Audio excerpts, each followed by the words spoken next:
right, so why don't we get started? The question that I put up is, what's critical for transformative technology and is often missing? Well, the answer, in case you want to walk out right now, is data.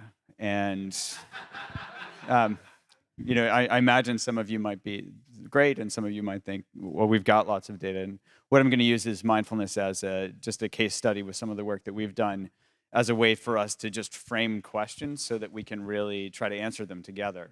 And I think it's really important to follow data because those data will hold steady when everything else is not as steady. So, you know, you can think of it this way, you can't cure cancer by holding hands and singing Kumbaya. Nothing against Kumbaya, but it doesn't cure cancer. You really need to find the protein pathway that's mutated. You need to find what targets that, and then you can have a really good treatment that has very few side effects. So that's also something that we need to have with regard to mindfulness and other types of contemplative neuroscience. I think they're no different. It's just that we have a lot of molecular biology tools available to do cancer research, and I think now, as we're learning this weekend, there are a lot of tools available to study contemplative practices. So I'll just give some examples, and let's start with the kind of an example. Probably many of you know what this device is that these two women are using. So one of Time Magazine's top 25 inventions of 2014, and to me, it's a sign of the it's a sign of the apocalypse. And the piece here is that that guy in the foreground is actually the boyfriend who's now rendered obsolete. So how does this work? So let's say you're on a great vacation this is in Paris at the Louvre, and you think, oh, this is awesome, I want to take a picture. And your brain says, yeah, don't just take a picture, but post it on Facebook. And you think, that's a great idea. And then you get all excited and you post it on Facebook and you get all these likes. And then you lay down this memory. Oh, that's, next time I'm in Paris or having a great vacation, I should post pictures. Well, the problem here is that this doesn't, our brain starts thinking about how else to use this. So it says, oh, if you're feeling bad, I have a great idea. Well, you felt better when you posted pictures on Facebook and this and this and this. So I'm using this as an example because we can look to see neurobiologically what's going on here so we can understand how these habit patterns get set up so we can actually work with them. So it turns out there are a couple of studies. The first one was published in 2012. It was done at Harvard, where basically they gave people an option.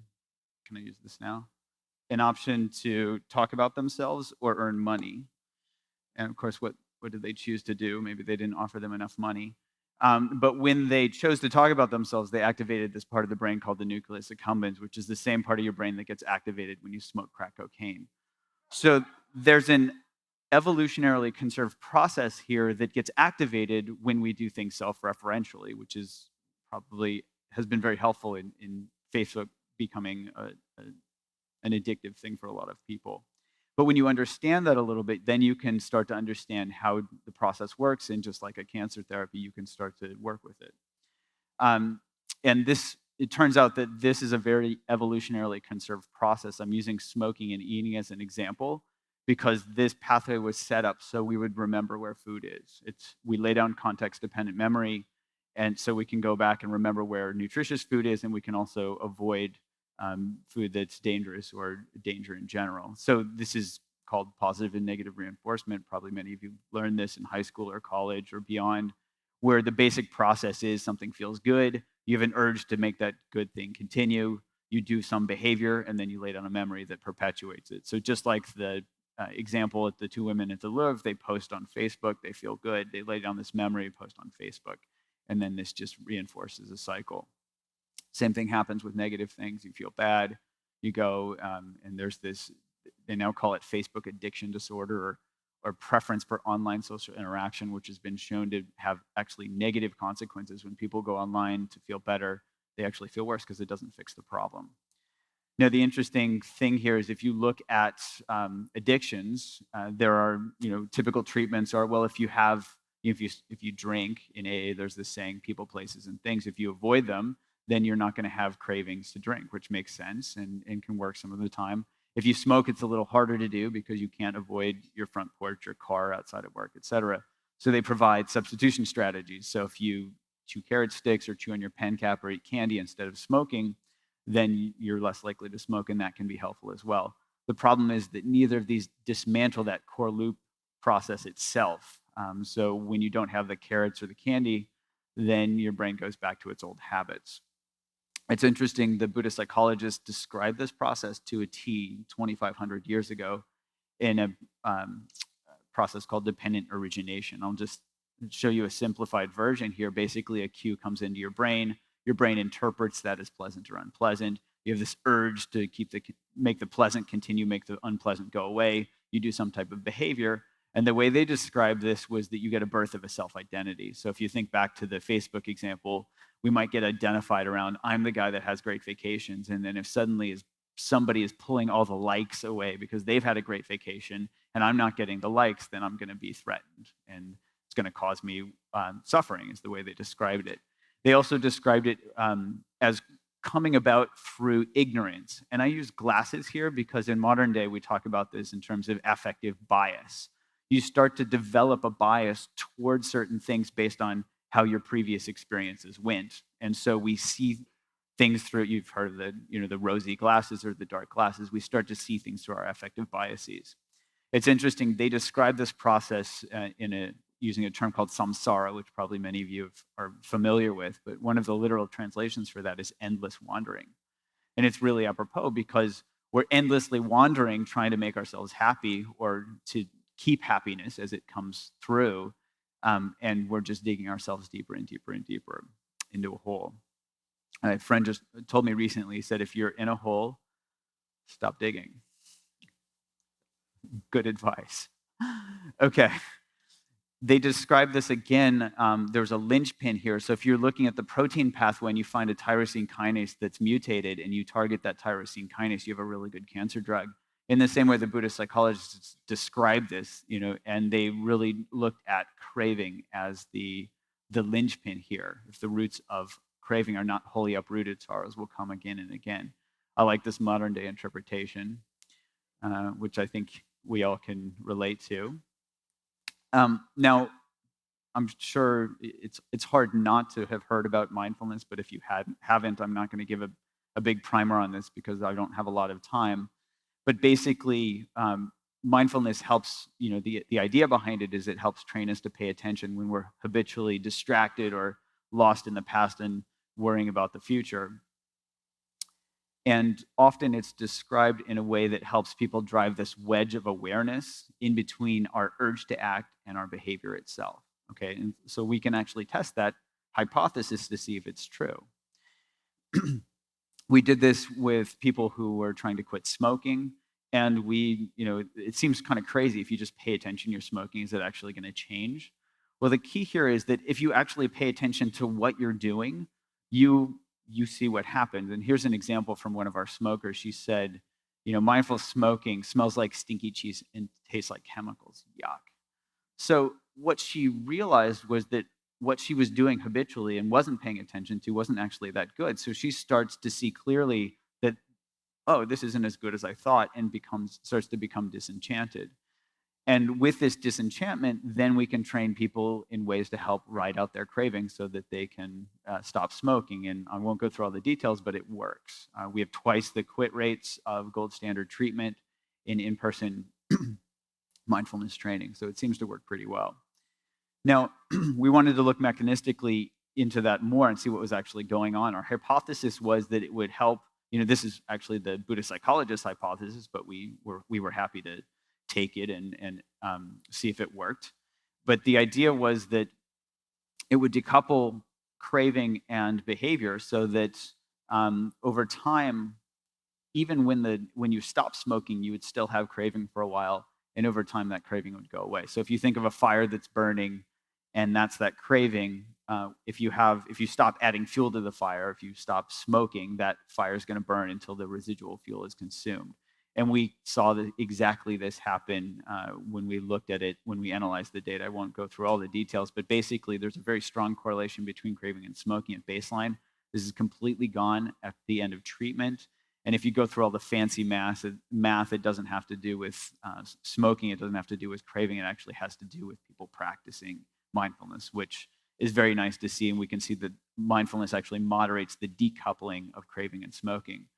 I like to look at raw data and not just mathematical models. You can even see this in the data that over time, in the red line, people who have used mindfulness to quit smoking, their cravings go down over time, and the people that haven't quit smoking, their cravings continue.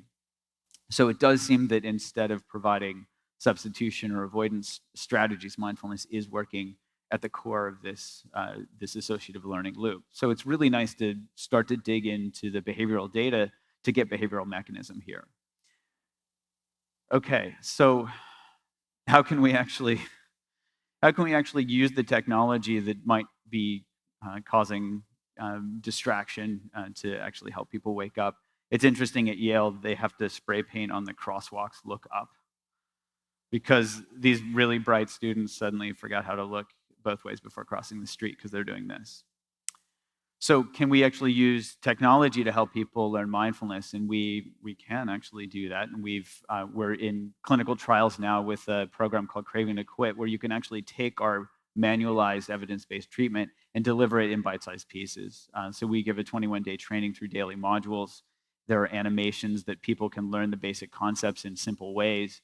And then we can even embed experience sampling, so we can collect really nice in vivo data as people go through the program. It might be hard to understand that you could actually get a good behavioral training through an app and online community. So I'll give you there's a very short video here that kind of lays out how this works. We can play that.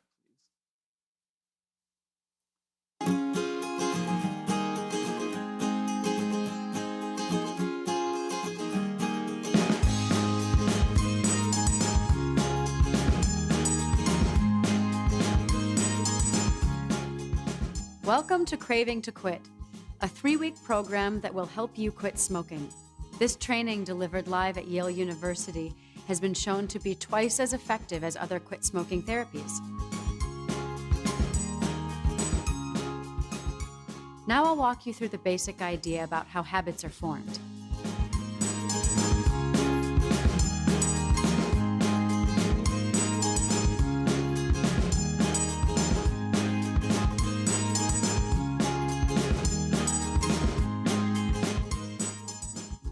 First, recognize that the wanting or craving is coming on, and relax into it.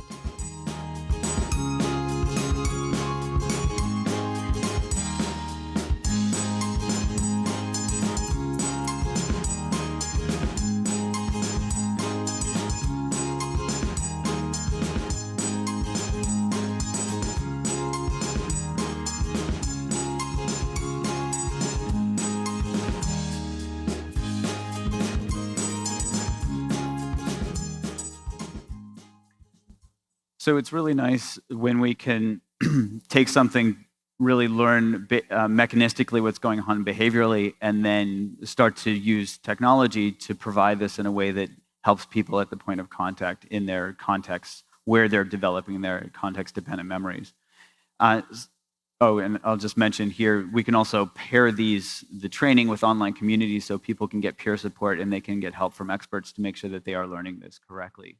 Eventually, we can even pair this with other types of technologies that I'll talk about now.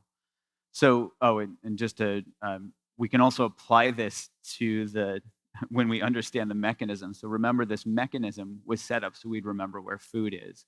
So if this mechanism is similar between stress eating and smoking, we can actually start to develop parallel therapeutics to help people with obesity, for example. And so those are going into pilot clinical trials this fall. Okay, so Lolo Jones was an Olympic hurdler. No kidding.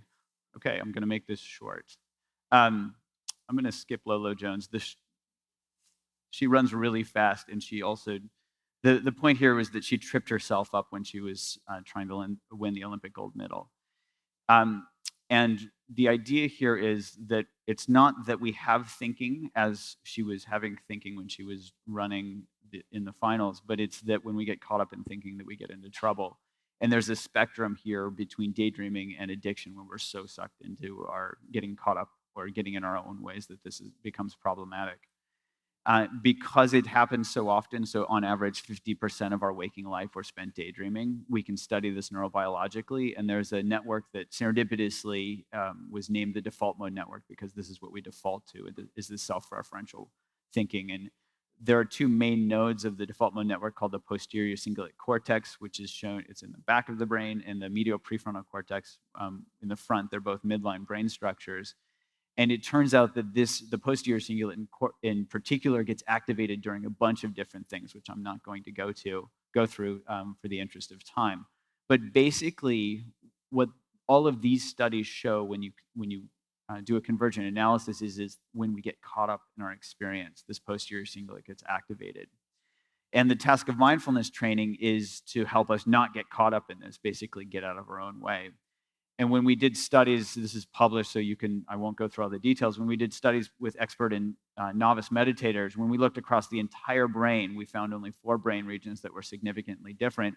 And 2 of those were the main hubs of the default mode network. I don't think that's a coincidence, because if you think about this, if you look at this pragmatically, what we're training with mindfulness is to notice when we get caught up on ourselves and then to let go. Next, we did the most boring thing on earth, which was to replicate our data. But we felt that that was really important because neuroscience in particular is coming under fire for irreproducibility. There are a huge number of studies that don't get reproduced, so we wanted to make sure we could reproduce our data, and we could, which we were very happy about.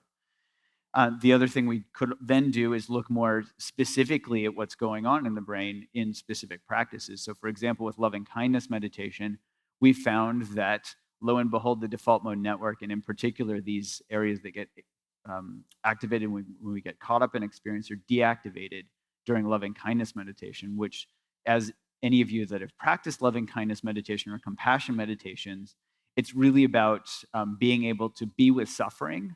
And if it's about us, we can't be with it. This is where empathy fatigue comes in. But if there's no us to get caught up in it, then we can be with suffering. And then the natural response is a movement to help, which is some describe as loving kindness. So again, you can see this neurobiologically and also pragmatically for any of you that have practiced loving kindness meditation. Now, we again were skeptical of our data. So we started using real-time neurofeedback techniques to see if we could replicate and also bring together the subjective experience with brain activity. So basically, you can have people meditate while they're passively viewing their brain activity. We use the posterior cingulate cortex in this case, and they can line up their subjective experience with their brain activity.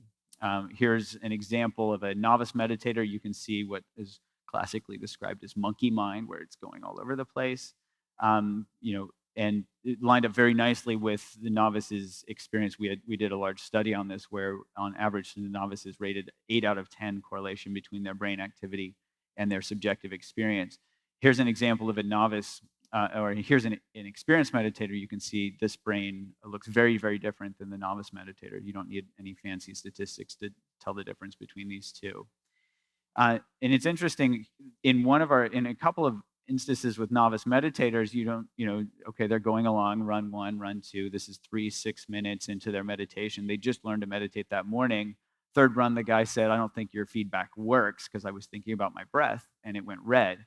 And in the very next run, he said, "Oh, I get it, feeling the breath physically rather than thinking in and out." So he started to notice just from this feedback. We weren't using this as a neurofeedback trial, but he could tell he learned something even from this neurophenomenologic study that we were doing. He learned something between the difference of thinking about his breath versus feeling it physically. So I'm actually going to skip through this. I'm sorry about that. Actually, how much time do I have left? Yeah, not enough time. This is just an example of an experienced meditator as we collect their subjective experience moment to moment after each run. You probably read this by now, but basically this guy walks through his experience and he says, I can't actually read it on the screen anymore, but you can. But he talks about getting into it, and then he thinks, "Wow, this is amazing!" And of course, this is amazing gets him caught up in experience, so it goes red, and then he's gets back into it, and then he's like, "Oh my God, this is unbelievable." right? So you get the idea here. We can actually map people's subjective experience very closely onto their brain activity, and that's what this shows here. Is we can take all of those subjective data and we can take their objective data and line those up nicely, and we can find things that fit with the literature in terms of distracted awareness activates the posterior cingulate cortex. That's been known. But a whole new category came out of our data of this category that we call controlling, when people are trying to control their experience, also activates the posterior cingulate. Same for decrease activation of the posterior cingulate. When you're undistracted, when you're concentrated on something, doesn't even have to be meditation, you deactivate the brain region. But again, when you're not trying to do stuff, this also deactivates the posterior cingulate. I'll give you an example in particular of the deactivation. Here's somebody, again, I can't read this, you guys can, but basically when they talk about when they stop trying to do anything and just rest in this awareness, their posterior cingulate gets really quiet. That's what Yoda was talking about. Now I get it. Um, so, and we even had, probably many of you are familiar with this concept of flow. We even had an experienced meditator drop into a flow state while she was in the scanner. And it correlated very nicely with her posterior cingulate deactivating. So just to finalize this, maybe some of you saw it. Anderson Cooper came and had his brain hooked up to our EEG neurofeedback. That's the next step in translating this stuff into clinical use. If we can understand mechanistically what's going on, both behaviorally and in the brain, then we can start to develop therapeutics that are clinically useful. fMRI is just way too expensive to do that.